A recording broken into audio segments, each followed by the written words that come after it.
Hello and welcome back. We're almost there. You're one step away from the end of this theoretical course on commodity spreads. Well done for getting this far. I really hope that you found the time we've spent together over the last 11 videos useful and informative. In this video, we will look again at some of the operational factors relating to commodity spread trading and how to deal with real situations.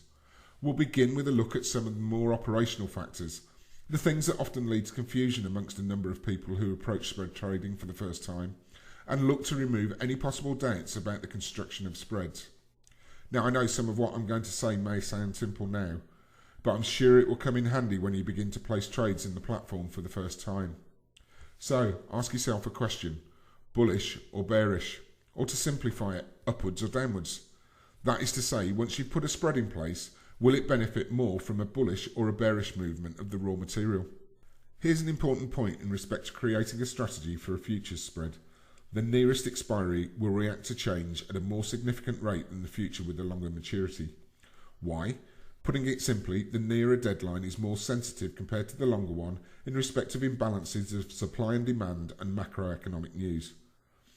As with anything market related, this is not a cast iron rule though, there are always exceptions. But how do we put a spread trade together, you may be asking? Let's look at an example of an intra-market spread. We will use corn as an example, and specifically July 17 and December 17 futures. Now, as we said on the previous slide, the near future, so in this case July, is likely to react more to any macroeconomic news or any changes to supply and demand compared to the longer dated December contract. If, having done your analysis, you expect the price of the spread to widen, you would want to put yourself in a position of going long of the spread, and in order to do this, create the spread indicated by S1 on the screen. You would buy the July contract and sell the December one. If the difference between the two prices increases, your spread trade will be successful. The price changes could be caused by the value of the July contract rising faster than the December one, or by the December contract reducing in price compared to July. There may be sessions where the expected positive trend of the spread doesn't happen, but in a medium-long-term perspective, it's more likely to be the case. If, however, you think the price difference between them is going to reduce, you would want to look to go short of the spread and then create the S2 spread shown by selling July and buying December. Then, if the difference reduces, this could be caused by December increasing more than July or by the value of July contract falling, you would turn in a profit for your spread. In either case, whether going long or short of the spread, it's important to remember to undertake analysis of the individual legs, or at least the trend of the commodities in question, to understand whether it's bullish, bearish or sideways, to optimise the entry and exit points of the trade. Observing the trend line of the spread, it may be possible to note times when the prices of each leg assume widely differing trends from the average period. Typically, also, it's characterised by an increase in volatility.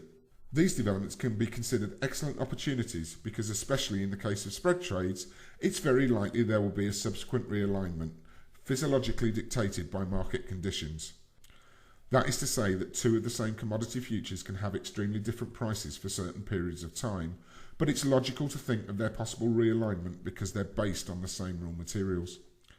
This can also be true even if the raw materials are different but derive from the same commodity, such as soya oil and meal, or gasoline and diesel fuels. In these cases, however, it's always preferable to wait for a strong positive restart of the spread, so better to wait and act after a positive stock market session that reverses a downward trend, or make the trade on the first day of recovery if the immediate rise in price is seen as significant. Here we see an example looking at a spread on petrol. As we can see from the chart, the actual price of it, the black line, has fallen quite away from the historical values that we've seen in the past, identified by the green chart line showing the mean price for the same spread in the past. Having seen the movement away from the mean price, it would be logical to expect at some time that there would be a realignment in the two contracts making up the spread, given that they relate to the same raw material. However, expecting a realignment and knowing when there's going to be one are two completely different things. Once the downward trend has stopped and the spread price begins to climb, it would be worth waiting a couple of trading sessions to ensure that the downward trend is beginning to reverse. Once you can see the reversal of the trend is happening, it will be a good time to enter the trade as the direction of the market has changed and the price of the spread is returning back towards levels seen in the past. Now a note of caution. Festive periods may not be the season to be jolly. Beware the holidays. Festive holidays, or the days before holiday periods, such as the month of August or Christmas, but also shorter holidays like the day before Thanksgiving in the US, are not usually very good times to intervene in the markets. It's important to be careful in these times, and the reason why I say this is due to the fact that the markets tend to go quiet in the lead up to or during a holiday period. This results in reduced volumes being traded. The markets can be offset, especially in commodity spread trading, and those futures with short expiries. On these occasions, conflicting trends can amplify, leading to greater volatility caused by the reduction in volume. This in turn can impact your positions, making entering or exiting trades difficult. So now we've come to an end of this theoretical path together. It has been my pleasure to guide you down the road that will lead you to becoming a trader, but now more than ever you must be determined and willing to continue your learning in order to achieve the goals.